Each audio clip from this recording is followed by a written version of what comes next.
बिस्मिल्लाहिर्रहमानिर्रहीम, अस्सलाम वालेकुम नाजरीन। मैं हूं बाबर हयात और आप देख रहे हैं 24/7 उर्दू न्यूज़ पर बाबर हयात शो। नाजरीन, पाकिस्तान के लिए बिल्कुल भी अच्छी खबर नहीं है और इसका ख़दशा मैंने कल ही जाहिर कर दिया था, आपको बता दिया था अपने कल के वीलॉग में कि भाई पाकिस्तान के लिए कुछ अच्छी खबरें नहीं हैं, पाकिस्तान की परेशानियों में इजाफा हो रहा है। और आज उसकी कंफर्मेशन मिल गई। बाबर आजम पाकिस्तान के न सिर्फ कप्तान हैं बल्कि पाकिस्तान के इस वक्त के सिनेरियो में अहम तरीन बल्लेबाज हैं। वो अब ऑफिशियली फाइनली पहले टेस्ट मैच से बाहर हो गए हैं। हेडिंगले लीड्स में कल से शुरू होने वाले पहले टेस्ट मैच से अब बाबर आजम बाहर हो गए हैं। He won't be available for the first test match. ना वो कप्तानी कर पाएंगे, ना वो बल्लेबाजी कर पाएंगे और उनकी जगह नया कप्तान भी अनाउंस हो गया है। सरफराज अहमद ने इस हवाले से बता दिया है बाबर आजम की गैर मौजूदगी में आगे क्या होने जा रहा है, पाकिस्तान की प्लेइंग 11 क्या होगी, बाबर आजम के ना होने का पाकिस्तान को कितना बड़ा नुकसान है, इसके ऊपर बात करेंगे आज के इस प्रोग्राम में। थोड़ा सा लीड्स की कंडीशंस को भी देखेंगे, कुछ बारिश वारिश का सीन है वहाँ पे। और इंग्लैंड में आपको पता है कि इंग्लैंड हो और बारिश ना हो, ऐसे तो हालात नहीं।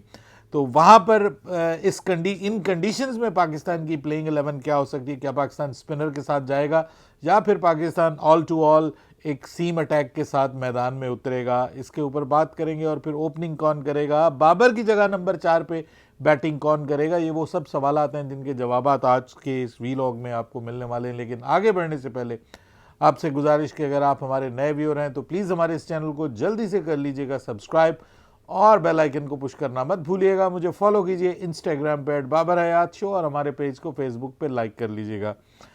तो जनाब, बाबर आजम के हवाले से फाइनली पता चल गया। मैंने आपको कल भी कहा था कि जब उन्होंने 30 मिनट की कोई प्रैक्टिस तो की थी, लेकिन वो फुल फ्लैज प्रैक्टिस नहीं थी, वो लाइट सी प्रैक्टिस थी, उनकी बैटिंग प्रैक्टिस थी। और उसके बाद फिर मैंने आपको बताया था कि मुझे जो विजुअल्स वहाँ से मिल रहे हैं, मुझे बाबर आजम कोई बहुत ज़्यादा कॉन्फिडेंट दिखाई नहीं दे रहे। उनकी जो बॉडी लैंग्वेज है उसमें भी मुझे जो है वो प्रॉब्लम फील हो रही थी। और जब वो ख़ास तौर पे सरफराज के साथ खड़े हुए थे तो इवन सरफराज वाज वरीड और उनके चेहरे के ऊपर भी कोई एक्साइटमेंट नहीं थी। और बाबर आजम को लेकर के मुझे लगता है कि पाकिस्तान टीम को कल ही अंदाज़ा हो गया था कि बाबर के लिए एक रात में मुकम्मल तौर पर फिट होना जो है वो बहुत मुश्किल है और बाबर हमें पहले टेस्ट मैच में अवेलेबल नहीं होंगे। और इंसान सोचना शुरू कर देता है कि अब हमें आगे क्या करना है, बाबर के बगैर हमारा प्लान क्या होगा, कौन ओपनिंग करेगा, कौन चौथे नंबर पे आएगा। और ये सारी सिचुएशंस जो है इसका कल ही मुझे अंदाज़ा हो गया था और मैंने आपको कहा था कि मुश्किल हालात में है पाकिस्तान की टीम और ये बहुत बड़ी पाकिस्तान के लिए सेटबैक है। बाबर का बतौर कप्तान बाहर होना ये भी एक सेटबैक है और ऑब्वियसली सलमान अली आगा, इतना बड़ा टेस्ट मैच है, इतनी बड़ी टेस्ट सीरीज़ है, उसमें कप्तानी करेंगे, जबकि वो रिसेंटली अब सिर्फ उन्होंने यहीं पे कप्तानी की है कैंट में, वो भी बाबर की फिटनेस की वजह से। अब देखिए क्या मामलात हैं, ये स्पोर्ट्स है, स्पोर्ट्स में इंजरीज़ होती हैं। आप देखिए कि शान मसूद के हवाले से हम परेशान थे कि यार क्या वो पहले टेस्ट मैच से कबल फिट हो पाएगा, लेकिन शान मसूद फिट हो गए हैं।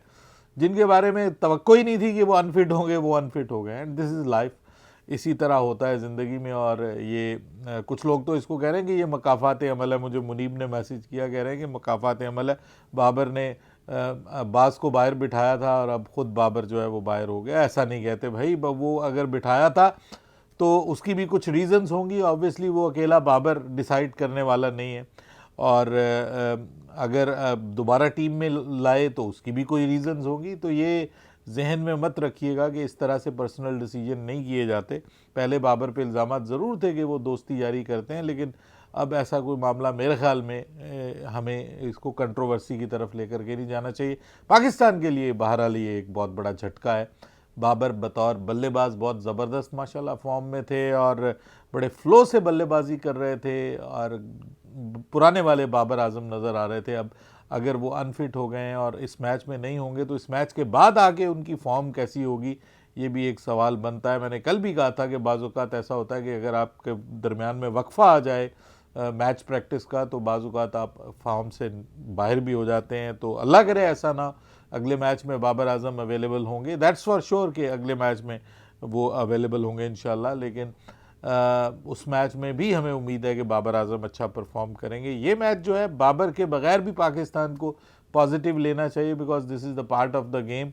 और पाकिस्तान की जो प्लेइंग 11 है ऑब्वियसली बाबर के बगैर उसमें उथल पथल होगी, ऊपर नीचे आएगी।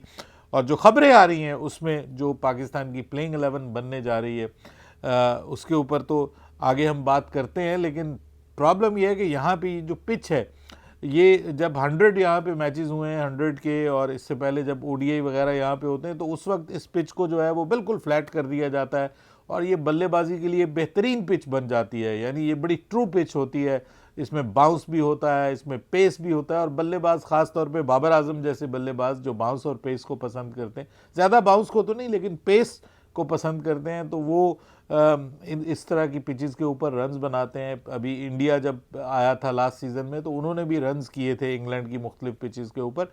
लेकिन जो लीड्स की पिच एक्सपेक्ट की जा रही है और जो नज़र आ रही है अभी तक खबरें आ रही हैं वो यही है कि ये सीमर्स के लिए ज़्यादा मददगार साबित होगी। और ये उसी तरह की ये इस पिच के ऊपर घास ज़रूर नज़र आएगा आपको, ग्रीन टिंट नज़र आएगा पिच का किसी हद तक, और ये शुरू में बॉलर्स को काफ़ी ज़्यादा मदद देगी। फिर दूसरे तीसरे दिन जो है ये फिर बल्लेबाजी के लिए साजगार हो जाती है। लेकिन यहाँ पे प्रॉब्लम यह है कि पहले 2 दिन जो है मैच के पहले यानी वेडनेसडे और थर्सडे, ये दोनों दिन जो हैं इसमें बारिश बताई जा रही है। और आज भी इस वक्त भी लीड्स का वेदर क्लाउडी है और पूरे टेस्ट मैच में ऑलमोस्ट क्लाउडी वेदर रहना है। तो वो जो एक इम्पैक्ट होता है कि जब धूप निकलती है और धूप पड़ती है पिच के ऊपर तो पिच आहिस्ता आहिस्ता बैटिंग के लिए बेटर होनी शुरू हो जाती है, घास जो है वो मरना शुरू हो जाता है। तो वो भी मुझे लगता है कि मामला कम होगा। तो मेरी ये पर्सनल एजम्पशन है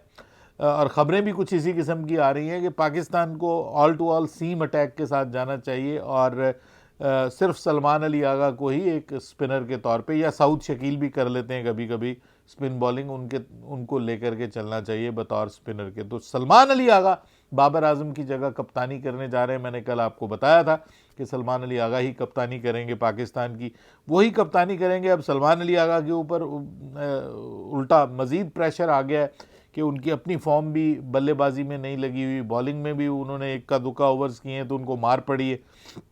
तो ये सिचुएशन ये है कि उसमें अब उनको कप्तानी भी दे दी गई है तो और ज़्यादा उनके ऊपर अब प्रेशर होगा और उनको ख़ुद भी परफॉर्म करना है, टीम को भी बाबर की गैर मौजूदगी में मैच जितवाने की तरफ लेके जाना है। तो प्रेशर तो उनके ऊपर होगा। लेकिन सबसे बड़ा सवाल इस सारी कंडीशन में, जो वहाँ की कंडीशन है उसमें, आप जब मुखालिफ टीम में जोफ्रा आर्चर जैसा हो, ओली रॉबिन्सन जैसे बॉलर हों और उसके बाद आपका वो जो जॉश टंग है वो हो, तो उनके पास बड़ा ज़बरदस्त किस्म का पेस अटैक है। पाकिस्तान के पास क्या ऑप्शंस हैं? जो जहाँ तक ओपनिंग की है तो पाकिस्तान अजान अवैस और इमामुल हक के साथ ओपन करने जा रहा है। तो इमामुल हक को मौका मिल रहा है, पाकिस्तान के पास कोई और ऑप्शन है नहीं। नीचे पाकिस्तान जो है वो बिल्कुल किसी यंगस्टर को वो नहीं करवाना चाह रहा, डेब्यू नहीं करवाना चाह रहा इतने इंपॉर्टेंट मैच में। तो Pakistan will go with experience और यही मुनासिब फ़ैसला है कि अजान अवैस और इमामुल हक ओपनिंग करें। नंबर 3 पे अब्दुल्ला शफीक, आपको 100% मैं कंफर्म कह सकता हूँ कि अब्दुल्ला शफीक होंगे अनटिल और अनलेस खुदा ना खास्ता कि कोई फिटनेस का मामला नहीं होता, ही इज़ फुली फिट। तीसरे नंबर पे वो लोग, इसलिए कह रहा हूँ ना कि लोग बाद में कहते हैं जी आप तो कहते हैं 100% होंगे, तो वो तो अब नहीं है, तो ऐसे भी फिर मुझे ताने मारते हैं। ऐसा मामला नहीं है, वो तीसरे नंबर पे आपको बैटिंग करते हुए दिखाई देंगे। चौथे नंबर पे अब शान मसूद जो है वो पाकिस्तान की तरफ से बल्लेबाजी करेंगे। शान मसूद की वापसी हो गई है लेकिन उनका नंबर तीसरा नहीं है, उनका नंबर चौथा है। उनको बाबर आजम की जगह बैटिंग करनी है क्योंकि अदरवाइज़ कॉम्बिनेशन बन नहीं पा रहा। तो शान मसूद का होना कम से कम तसल्ली बख्श है इन कंडीशंस में, वो वाकिफ़ हैं इन कंडीशंस के, वो पाकिस्तान के लिए एक अच्छा इंक्लूजन साबित होंगे। नंबर 5 के ऊपर ऑब्वियसली साउथ शकील है, उनके ऊपर भी बड़ी उम्मीदें हैं। अभी उन्होंने 100 किया है प्रैक्टिस मैच में, तो उनको भी पाकिस्तान बड़े अरसे से मिस कर रहा है उनकी फॉर्म को। देखते हैं कि क्या वो फॉर्म में वापस आते हैं या नहीं। और छठे नंबर के ऊपर फिर सलमान अली आगा होंगे। 7वें नंबर के ऊपर मोहम्मद रिजवान आपको बल्लेबाजी करते हुए दिखाई देंगे। तो मोहम्मद रिजवान जो है उनके हवाले से भी कुछ असहाब ये कह रहे हैं कि उनकी जगह भी सवाल हैं, क्योंकि वो खुद परफॉर्म नहीं कर पा रहे, उनकी जो परफॉर्मेंस है उसके ऊपर भी क्वेश्चन मार्क्स हैं। लेकिन उनकी जगह गाजी गौरी को कंसीडर किया जा सकता है, लेकिन मैं नहीं समझता कि पहले मैच की हद तक उनकी जगह गाजी गौरी को कंसीडर किया जाएगा। आपको मोहम्मद रिजवान ही बल्लेबाजी करते हुए नजर आएंगे, स्पेशली जब बाबर आजम टीम के अंदर नहीं है तो फिर तो आप बिल्कुल रिस्क नहीं ले सकते, फिर तो आप रिजवान के साथ ही जाएंगे। तो 7वें नंबर पे आपको मोहम्मद रिजवान नज़र आएंगे। अब आगे चल के क्या करना है आपने, देखिए आमिर जमाल जो है वो टीम का हिस्सा बनते हुए मुझे दिखाई दे रहे हैं 8वें नंबर के ऊपर, और मुझे अली उस्मान नहीं नज़र आ रहे टीम में, क्योंकि अली उस्मान स्पिनर हैं।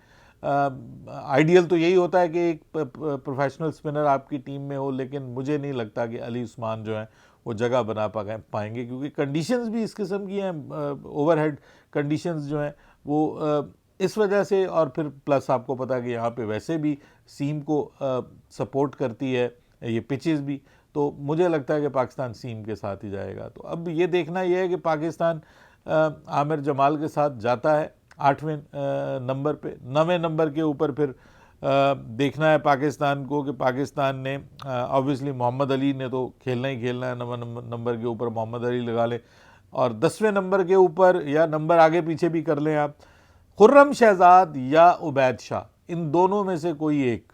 अब उबैद शाह के बारे में बात करते हैं कि जी उबैद शाह बड़ी पेस है उसकी और बड़ी स्पीड है, तो जब वो आया है तो उसने तो सारी बॉलिंग ही बहुत वो कम रफ्तार से की है, 130 132 की रफ्तार से। तो बहुत सारे लोग कह रहे थे कि ये तो 140 के उसमें पेटे में आता है, लेकिन 140 कंसिस्टेंटली उसका हमें नज़र ही नहीं आया। अभी यंग बच्चा है, तो अभी से वो उसकी स्पीड इतनी कम हुई है, तो आगे चल के क्या होगा। ये होता क्या है पाकिस्तान के बॉलर्स को कि जब उनको मौका मिलता है कौमी टीम में वापस जगह बनाने का, तो उसके बाद उनकी स्पीड को कुछ ना कुछ हो जाता है। तो कुछ दोस्त कह रहे हैं कि जी अवैध शाह को पाकिस्तान एक सीक्रेट वेपन के तौर पे, भाई कौन से सीक्रेट वेपन के तौर पे आप इस्तेमाल करेंगे, स्पीड तो उसकी भी खुर्रम शहजाद जितनी है, तो आप खुर्रम शहजाद को बिठा के अगर उसको लेके आएंगे तो मैं तो इसको मुनासिब नहीं समझता। मेरे ख्याल में खुर्रम शहजाद को होना चाहिए, तजुर्बा है उसके पास, फिर भी खुर्रम शहजाद 10वें नंबर के ऊपर, और 11वें नंबर के ऊपर ऑब्वियसली मोहम्मद अब्बास। ये पाकिस्तान की जी प्लेइंग 11 मुझे बनती हुई दिखाई दे रही है, और उधर इंग्लैंड भी भरपूर तौर पर तैयार है जो रूट की कप्तानी में, और ट्रेस्कोथिक जो हैं वो उनके मार्कस ट्रेस्कोथिक जो हैं वो उनके इस वक्त हेड कोच हैं, आरजी हेड कोच हैं। आपको पता है कि फ्लेमिंग ने आगे चल के इस टीम को ज्वाइन करना है इस सीरीज़ के बाद, लेकिन इस सीरीज़ में वो हेड कोच हैं। बेसबॉल क्रिकेट को अब खैर बात कह रही है इंग्लैंड टीम, और प्रोफेशनल और ट्रेडिशनल टेस्ट मैच क्रिकेट की तरफ आ रही है। तो इस सारी सिचुएशन में पाकिस्तान के लिए क्या इस मैच में पॉसिबिलिटीज़ हैं, तो मेरे ख्याल में बाबर आजम का जाना पाकिस्तान के लिए नुकसानदेह तो है, लेकिन उसके बावजूद पाकिस्तान के पास काफ़ी रिसोर्सेज हैं। अगर पाकिस्तान कुछ अच्छा दिमाग के साथ, पॉजिटिव फ्रेम ऑफ माइंड के साथ मैदान में उतरता है तो Pakistan team can still win, Pakistan team जीत सकती है। और मोहम्मद अब्बास और मोहम्मद अली ये बड़ा इंपॉर्टेंट रोल प्ले करेंगे इन कंडीशंस में। खुर्रम शहजाद भी खेलते हैं तो वो भी, और बाकी आपकी बल्लेबाजी को का सबसे बड़ा इम्तिहान है इस तरह की कंडीशंस में जहाँ पे बॉल हिलती है, वहाँ पे आपके बल्लेबाज किस हद तक अच्छी बल्लेबाजी कर पाते हैं, ये इम्पॉर्टेंट है। और फिर टॉस भी इम्पॉर्टेंट है, जो टीम टॉस जीतेगी उसको एक एज हासिल हो जाएगा और मुखालिफ टीम के लिए थोड़ा प्रॉब्लम होगा। अच्छा ये भी चीज़ है कि ये पिच जो है ना ये डिटीरियरेट नहीं करती, ये टूट फूट का शिकार नहीं होती, तो ये चौथे 5वें दिन भी ये प्लेएबल पिच ही रहेगी। तो इसलिए वो जो स्पिन का मामला होता है कि जी आखिरी दिनों में ये रफ़ हो जाएगी और स्पिनर्स के लिए मददगार साबित होगी, तो स्पिनर्स को उस तरह से मदद इस पिच पे मिलने वाली नहीं है। फिलहाल तो ऐसे ही लग रहा है, बाकी आगे देखते हैं। मुझे लगता है कि पाकिस्तान को फाइट करनी चाहिए इस मैच में। ऑब्वियसली चांसेस इंग्लैंड के ज़्यादा हैं, but Pakistan can still win अगर थोड़ा सा माइंडसेट पाकिस्तान पॉजिटिव रखे और पॉजिटिव क्रिकेट खेले। अपनी राय दीजिएगा कमेंट सेक्शन में। बाबर हयात को इजाज़त दीजिएगा। अल्लाह हाफिज़।